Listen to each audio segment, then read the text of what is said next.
വിജനമായ അന്തരീക്ഷം, സ്കൂൾ അങ്കണം. പാതിരാത്രി സ്കൂളിൽ കയറി ഒരു പൂക്കളത്തിൻ്റെ പാറ്റേൺ വരയ്ക്കുന്ന കാഴ്ചയാണ് നിങ്ങൾ കാണുന്നത്.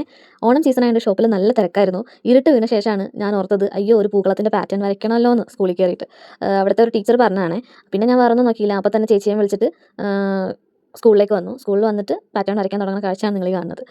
വേറൊന്നുമില്ല, കയ്യിലൊരു ചോക്കും പിന്നെ ഷോപ്പിൽ നിന്ന് എടുത്ത ത്രെഡും മാത്രമേ ഉള്ളൂ. അപ്പോൾ അത് വെച്ചിട്ടാണ് പാറ്റേൺ വരയ്ക്കുന്നത്. ആദ്യം ഒരു 3-4 വട്ടം ഇട്ട് കൊടുത്തു. പിന്നെ തലങ്ങനെയും വിലങ്ങനെയും കുറുങ്ങനെയൊക്കെ ഓരോ വരയും വരച്ചു കൊടുത്തു.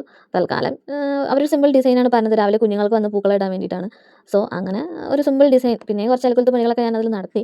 പിന്നെ അധികം നേരം അവിടെ നിൽക്കാനുള്ള ഗഡ്സ് എനിക്കില്ലായിരുന്നു, നല്ല രാത്രിയായിരുന്നു.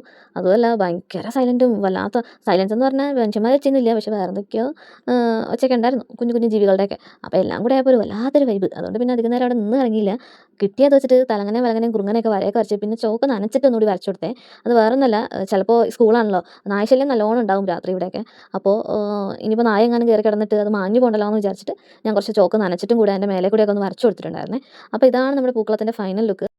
എല്ലാം കഴിഞ്ഞ് ഞങ്ങൾ അപ്പം തന്നെ സ്ഥലം കാര്യമാക്കിടാം. പോകുന്നതിന് മുമ്പ് അവിടെ ഒരു ഓണാശംസകൾ എഴുതാനും ഞാൻ പറഞ്ഞില്ല കേട്ടോ. അത് വേറൊന്നുമല്ല, നാളെ വരുമ്പോൾ സർപ്രൈസ് ആയിക്കോട്ടെ എന്ന് വിചാരിച്ചു.